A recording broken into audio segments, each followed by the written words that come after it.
Understanding Latin America is not just about data, it's about experience. For more than 30 years and 5,000 client engagements, John Price has been helping the world's leading companies navigate the region. Since 1993, he has advised over 100 of the global 1,000 firms, shaping business strategies and market intelligence across Latin America.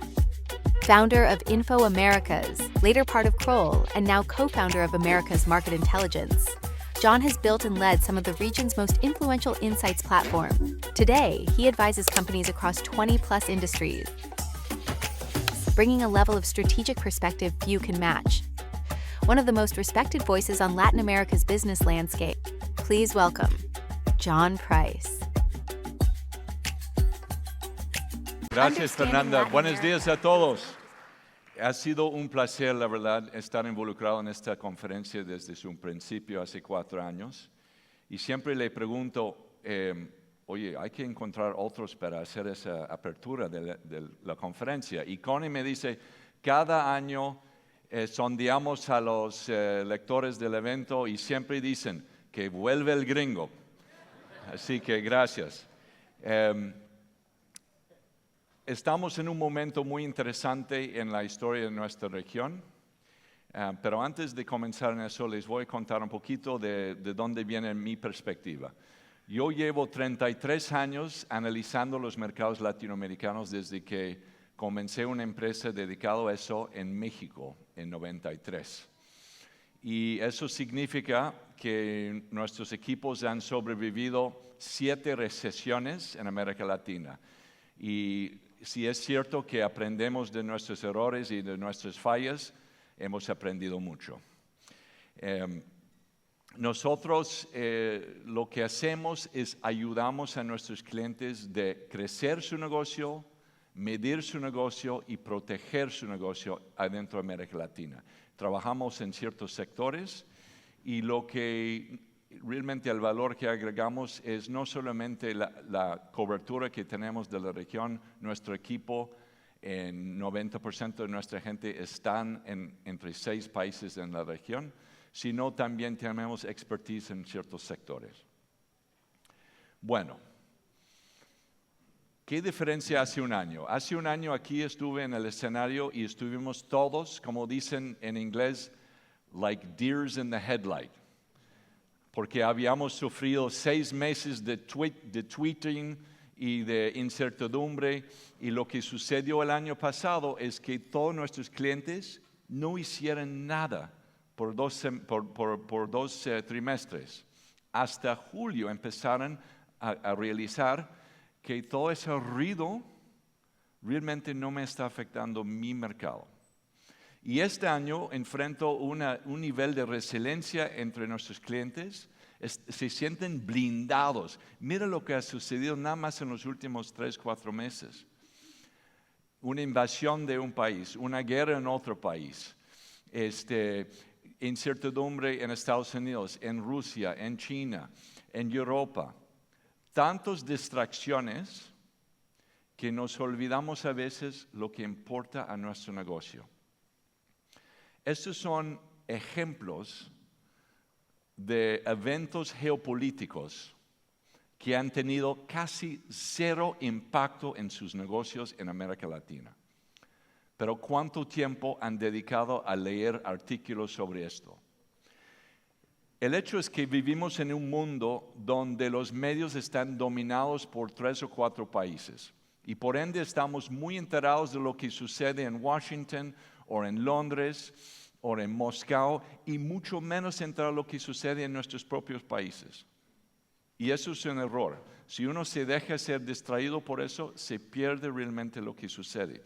Estamos ahorita, gracias sobre todo por la apreciación de nuestras monedas, en un momento de crecimiento, de poder adquisitivo de nuestros consumidores y de auge de inversión también. Eso dicho, sí somos una región muy expuesta a lo que sucede afuera. ¿Por qué? Porque tenemos 8 billones de ahorros latinoamericanos afuera de nuestra región, que significa que dependemos mucho de préstamos internacionales y tenemos que repagar estos préstamos en dólares. Entonces, el precio de commodities sí tiene un impacto. El precio de moneda tiene un impacto. Lo que sucede afuera y la perspectiva del resto del mundo sobre nuestras economías sí importa. Estos eventos sí importan. Pero más que nada, aunque son dramáticos, han tenido un efecto positivo en América Latina, más que negativo. El cierre del Strait of Hormuz obviamente aumenta el precio del petróleo. Eso tiene un impacto negativo sobre los importadores de petróleo como son Centroamérica y Caribe. Pero también somos una región que cuenta con exportadores de petróleo. Y eso es un cambio positivo. La tensión entre China y Estados Unidos ha provocado que los chinos compren mucho más producto agrícola de Brasil y de Argentina, de Chile y de Uruguay. También ha provocado inversiones arriba de $8 mil millones de dólares chinos en infraestructura para mejor extraer estos productos de Mercosur. Lo que es una competencia para los minerales críticos y los metales críticos también ha aumentado interés en América Latina. Yo estuve en la conferencia de minera más grande del mundo, se llama PDAC, que sucede cada febrero en Toronto. Yo creo que lo ponen en febrero en Toronto para realmente decir, ¿te interesa o no nuestra plata? Pero en los 15 años que llevo visitando esta conferencia, este año yo detecté un nivel de optimismo. Obviamente ayuda que oro en ese momento valió $5,000 la onza, pero por los altos precios de mineros y también eso provoca un apetito para el riesgo. Y lo que encontramos en América Latina es muy poca exploración minera en los últimos 10 años. Entonces hay una necesidad de invertir mucho más en desarrollar nuevas minas en América Latina. Eso va a tener un impacto muy positivo en Chile, en Perú, en Argentina, en Brasil, en México.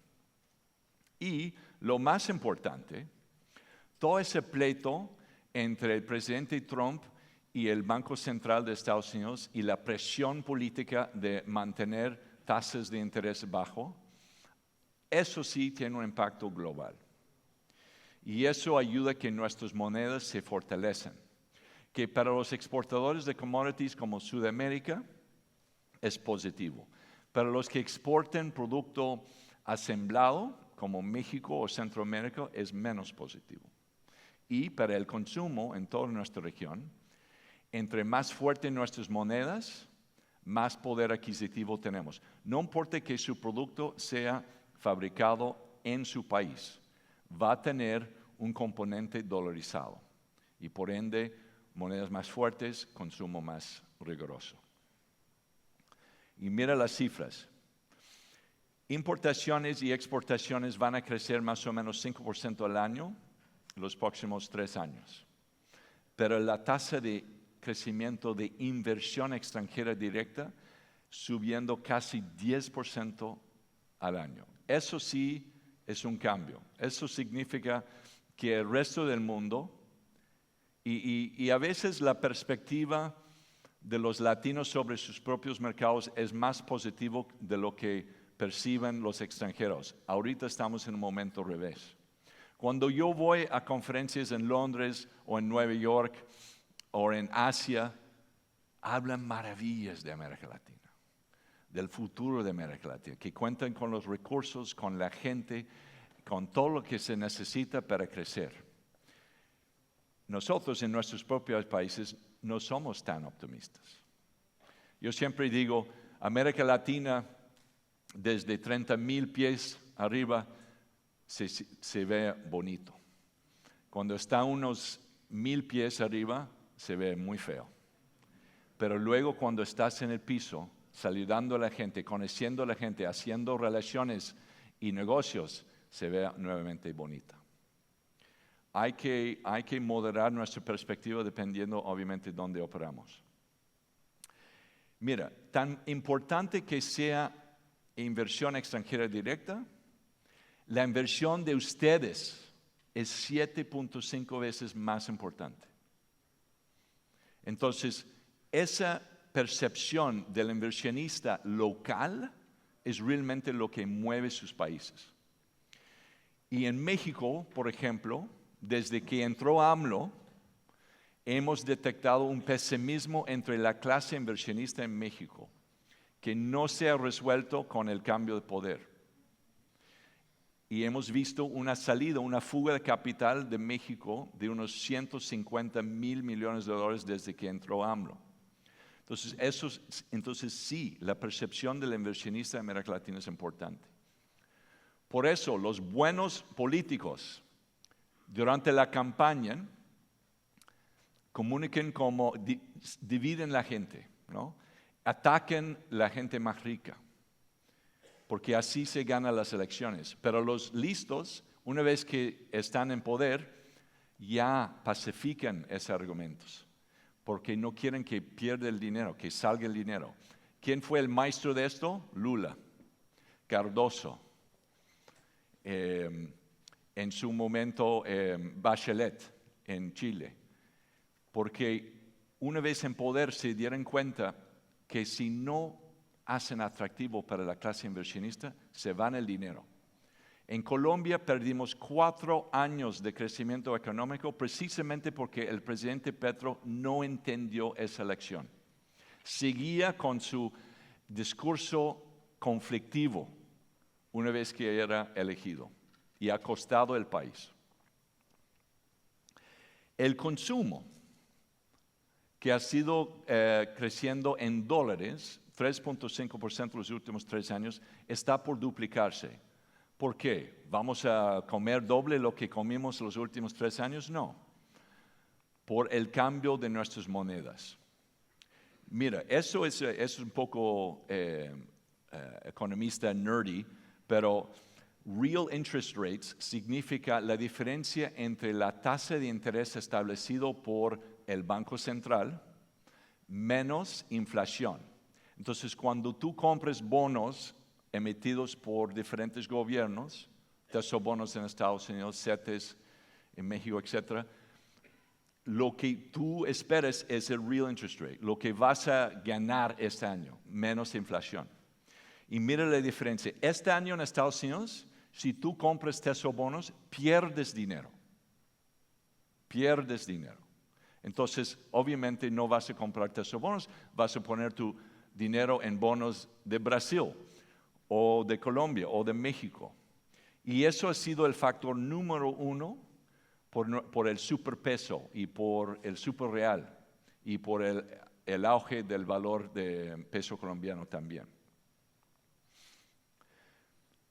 Si comparamos o si proyectamos para los próximos 2 años, con excepción de Argentina, vamos a ver que nuestras monedas se van a defender contra el dólar o subir contra el dólar. El caso más ejemplar es Chile.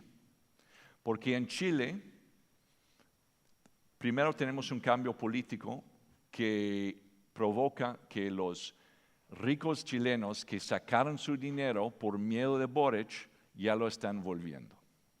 Por el alto precio de cobre y alto precio de litio y también por la promesa de simplificar las reglas que pueden motivar más inversión directa en el sector minero, son todos factores que van a generar más divisa para Chile y por ende fortalecer el dinero.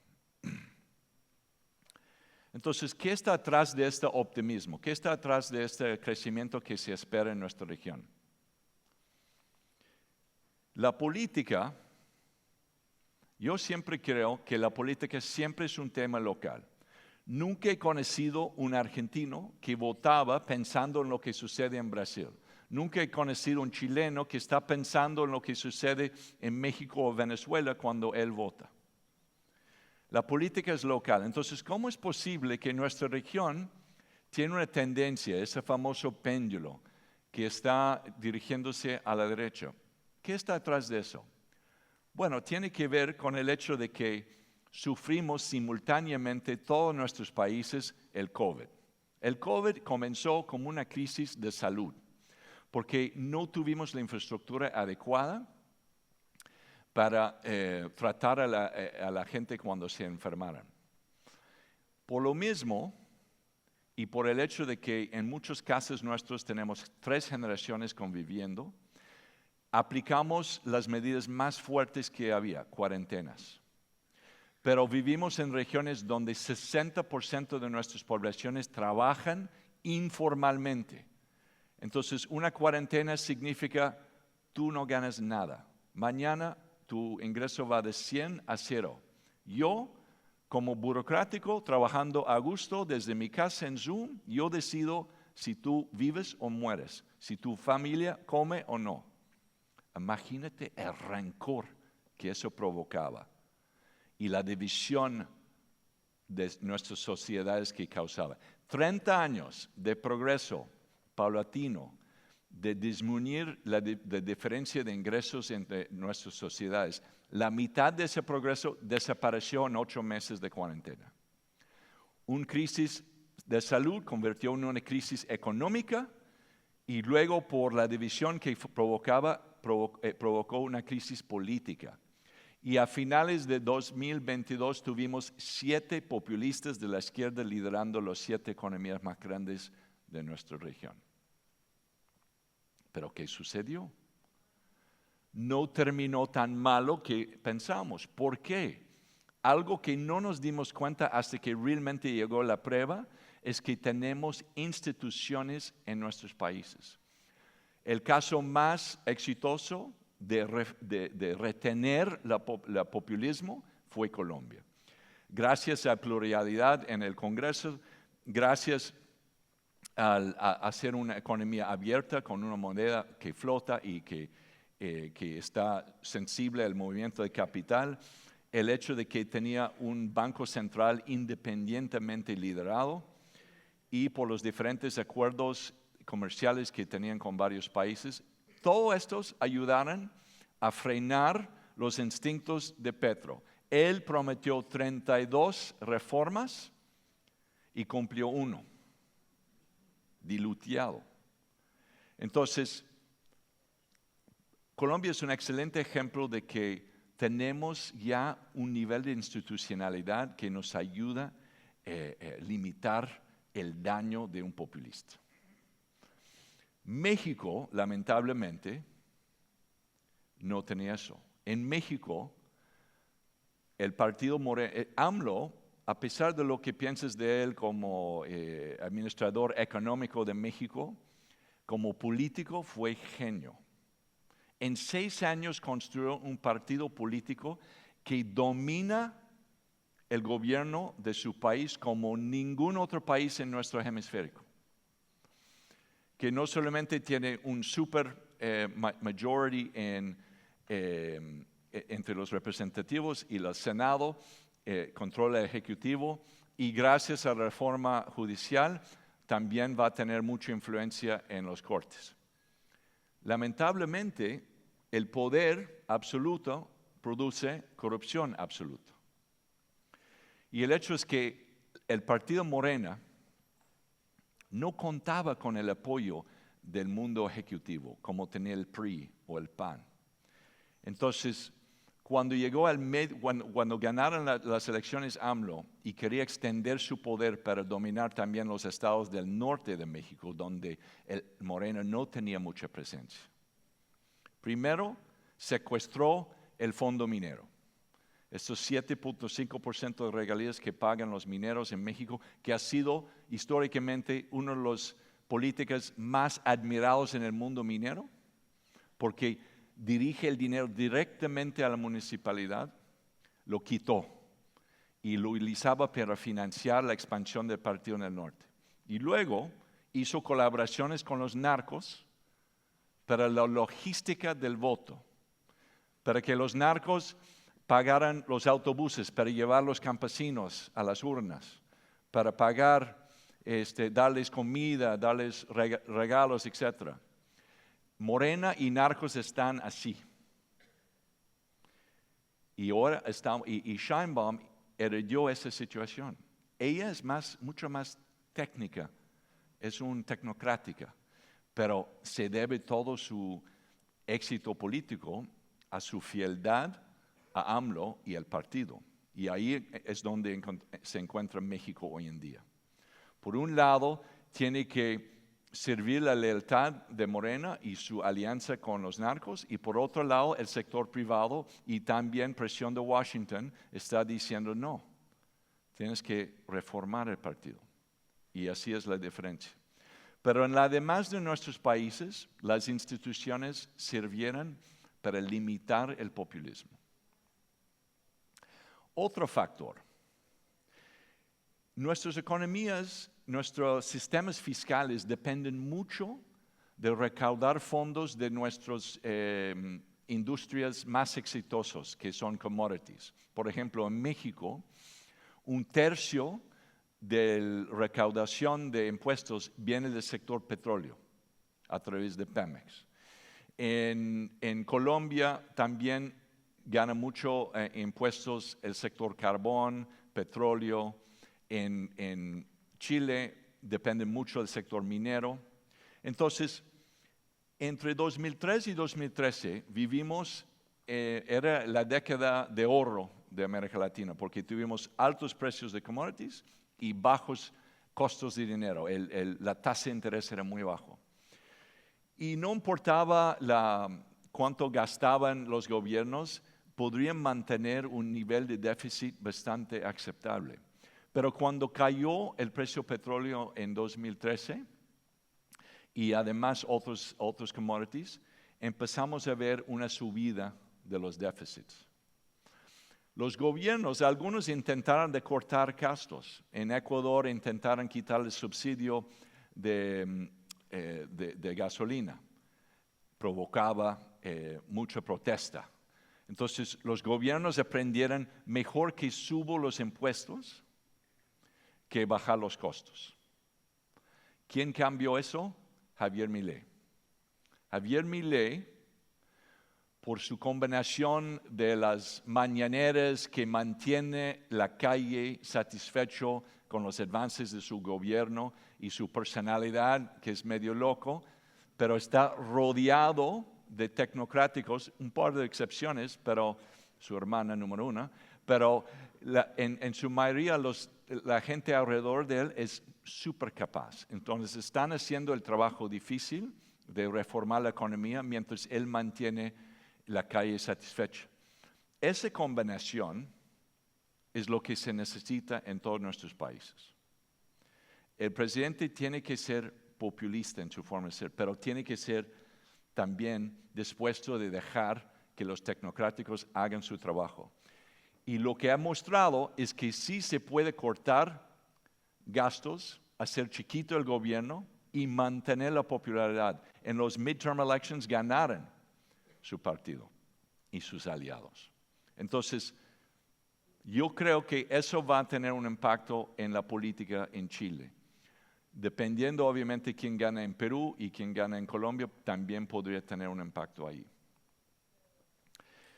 Este año es clave y tenemos 2 elecciones muy parejos. En Perú parece que va a ser, creo que mañana se define por definido, pero creo que va a ser Keiko versus Sánchez en la segunda vuelta. Ahorita están súper parejos.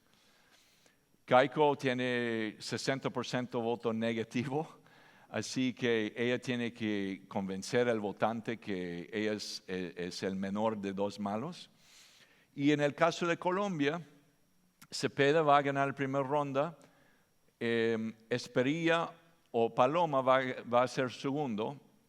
El miedo es que si Esperilla es segundo, que no todos los que apoyan a Paloma necesariamente van a apoyar a Esperilla. Entonces tenemos 2 elecciones claves para nuestra región. ¿Y por qué importa la política hoy en día y no tanto en tiempos pasados? Porque el costo de dinero es más alto. Entonces los inversionistas, cuando el costo de inversión es más alto, son menos tolerantes del riesgo. Entonces la política sí importa, más que nunca. Tenemos otro evento muy importante este verano, en un par de meses, cuando los gobiernos de Canadá, México y Estados Unidos tienen que decidir si van a renovar el USMCA o como dice en México el TEMEC, o si lo van a dejar, en dado caso tienen que renovarlo cada año. Ahorita nadie sabe exactamente, hay diferentes escenarios.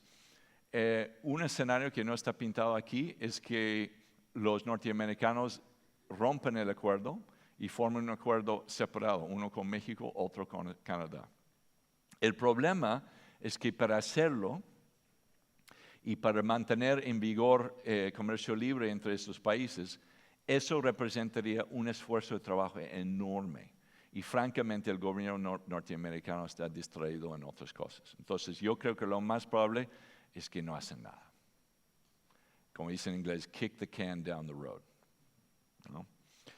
Bueno, otro es la competencia entre Estados Unidos y China.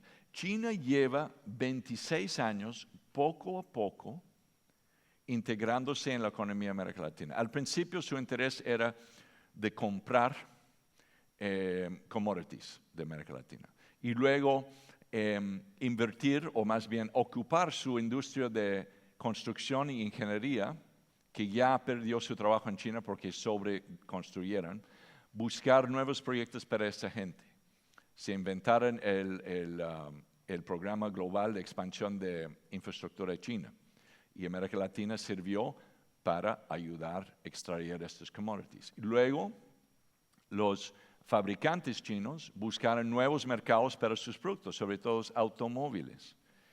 América Latina es el mercado de medio ingreso más grande del mundo, perfecto para el producto chino. Marcas que no son bien reconocidos, pero son buenos productos. Tienen cierta resistencia en mercados más desarrollados, donde existen industrias competitivas, y mucho más resistencia en América Latina. Hoy en día, marcas chinas de automóviles lideran el mercado chileno, Ecuador, Perú. Otro ahorita, es esa competencia para la minería crítica, que está provocando interés no solamente de China, sino también de Estados Unidos, de Canadá, de Japón, de la India, etc. China es líder hoy en día en lo que es energía solar y lo que son vehículos eléctricos. Entonces hay mucho interés en invertir en América Latina. América Latina, si los políticos son sabios, pueden exigir que China fabrique en sus países y no simplemente venden producto. Bueno, ¿dónde están nuestras oportunidades en ese contexto?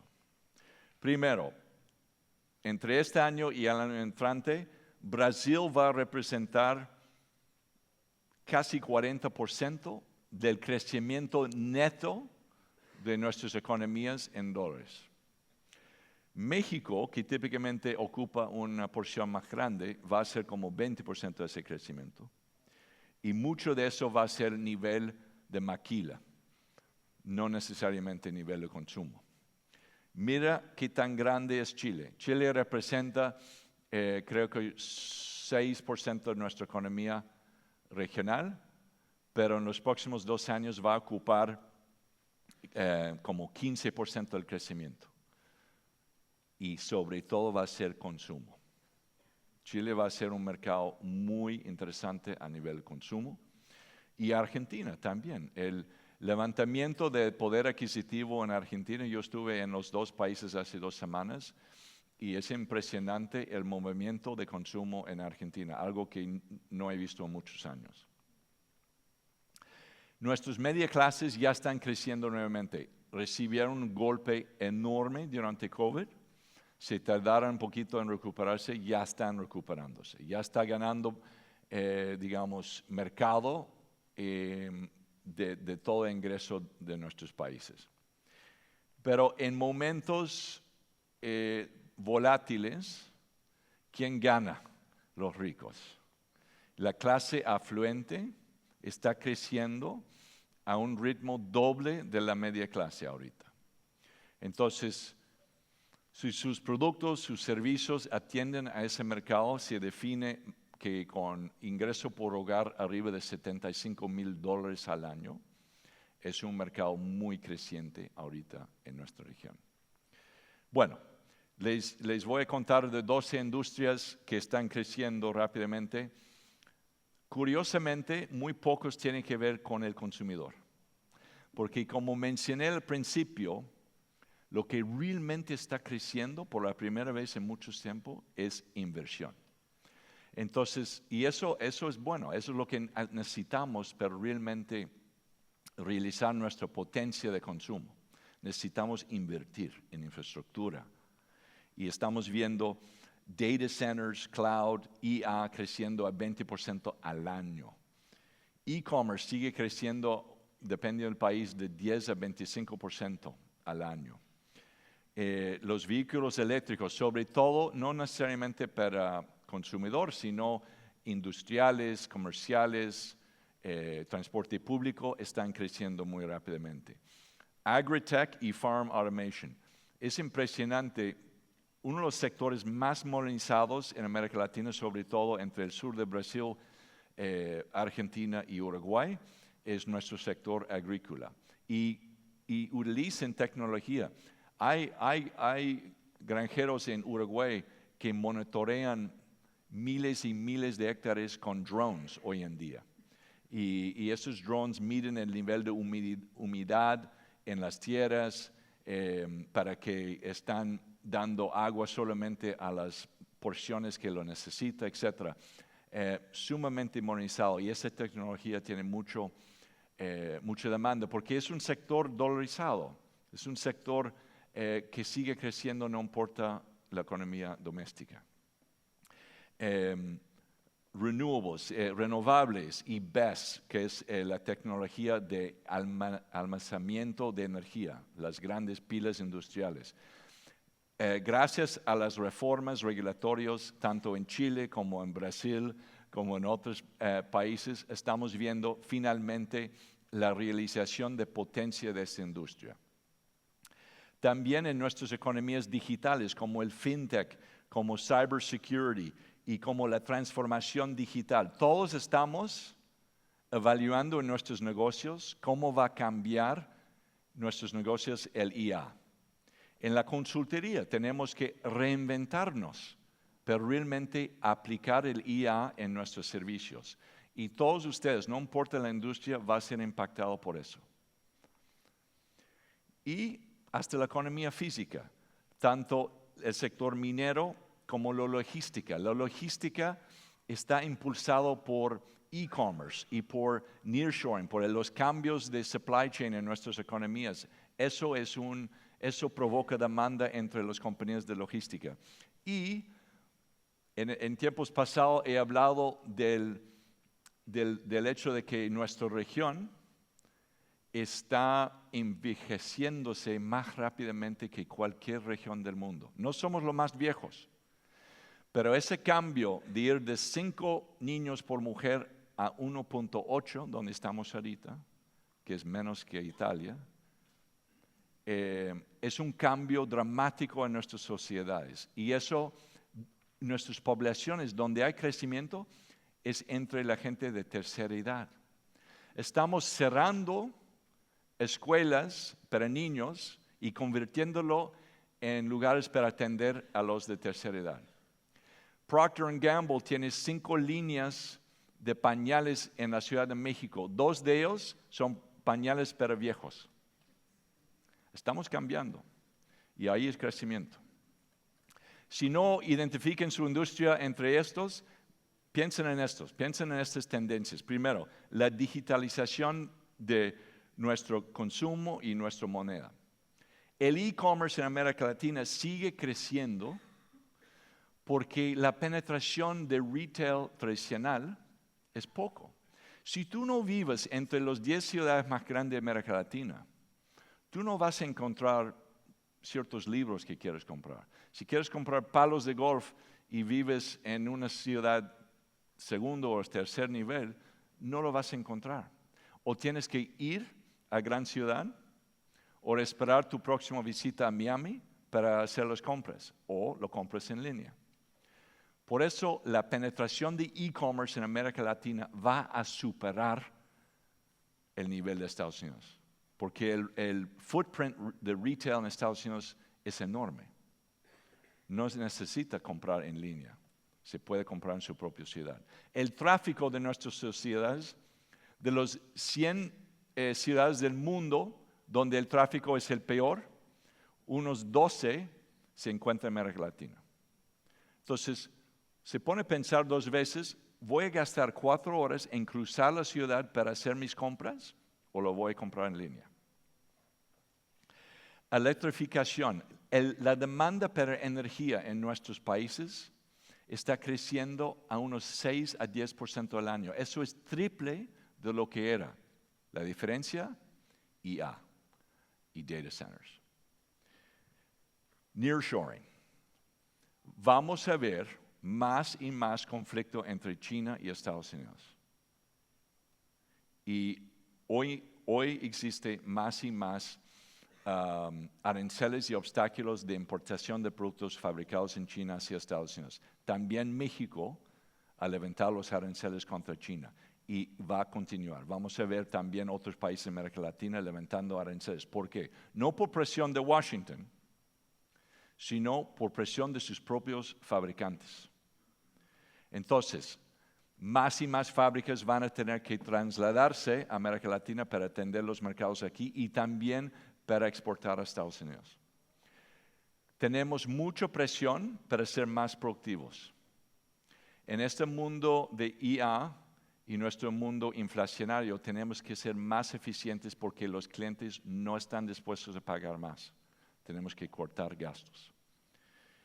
Y ya les hablé de la demografía y todo ese cambio de demanda que afecta.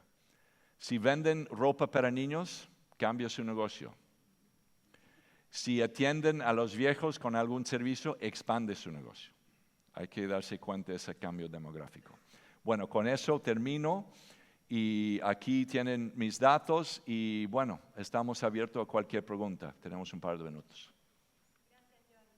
Tenemos preguntas del público, tiempo para 2 preguntas solamente, pero creo que ya llegó a una desde la transmisión. Héctor. Sí, muchas gracias, John. Tenemos una pregunta desde Perú y es la siguiente. Perú parece desafiar la lógica económica, pese a años de incertidumbre política que sigue mostrando crecimiento.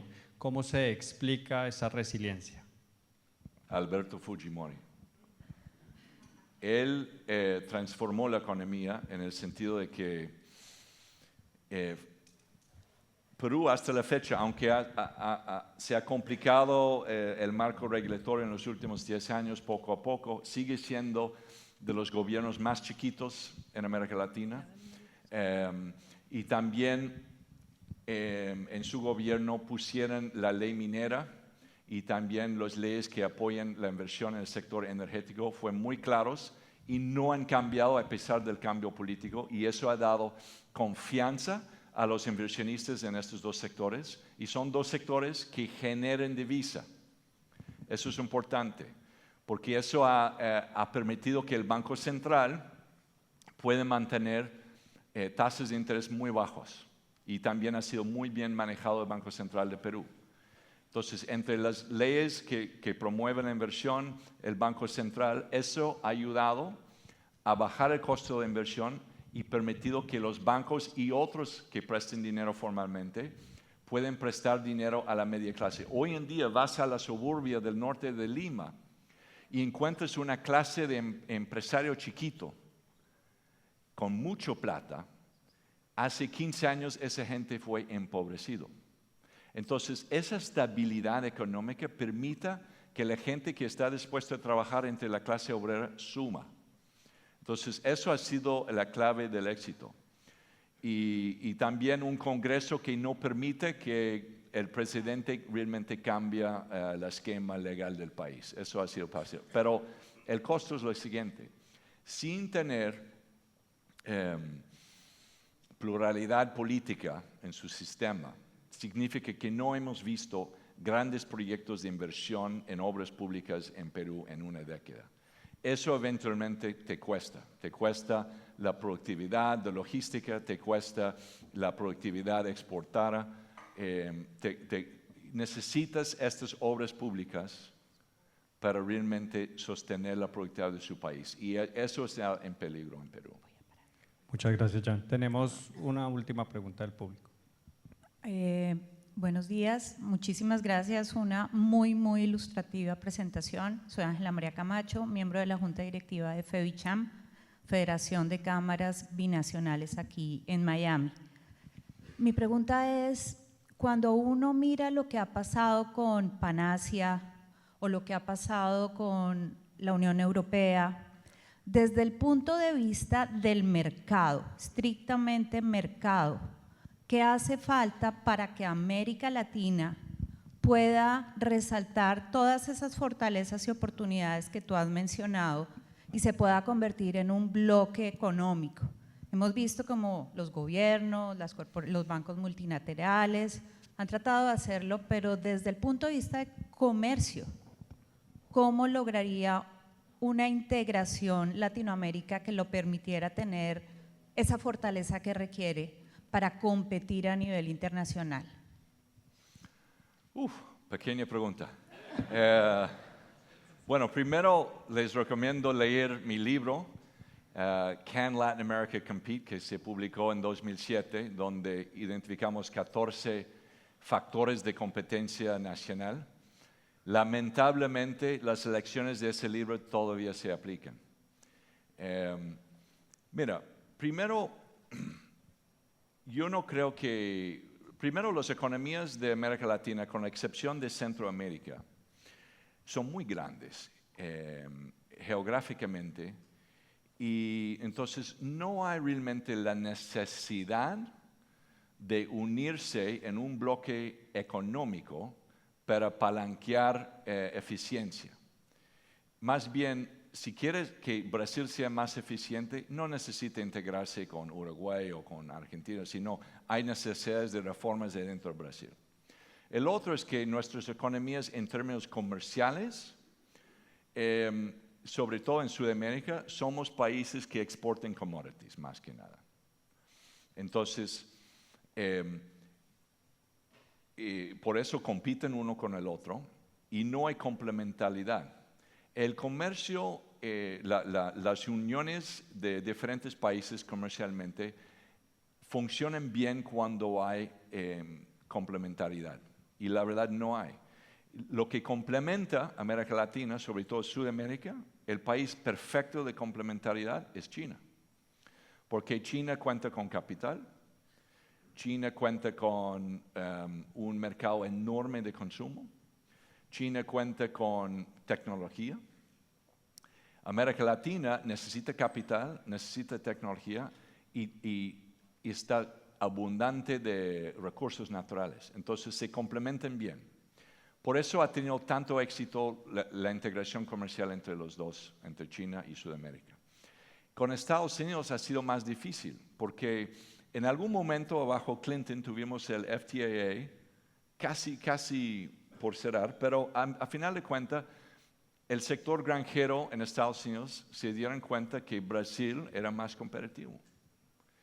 Y los brasileños, los que fabrican en Brasil, tenían miedo de una invasión del producto americano. Entonces, había demasiada competencia entre estos dos países. Entonces, los bloques de comercio internacional funcionan cuando hay complementariedad y cuando hay mucha visión y visión política. Y lamentablemente estamos en un momento donde la perspectiva política es mucho más dirigido adentro y no necesariamente globalmente. Tenemos un presidente americano que está dispuesto a insultar a sus aliados en todos lados del mundo. Tenemos líderes en Europa que tampoco apenas están dispuestos a mantener un bloque económico que ha tenido un éxito enorme y lo cuestionan cada año. No estamos lamentablemente en una época de líderes políticos visionarios. Eso es la triste realidad. Entonces, entre todos estos factores, yo no lo veo muy viable en el corto plazo. Bueno, lástima que terminamos con ese triste mensaje. Gracias, John. Gracias a ustedes. Para todos…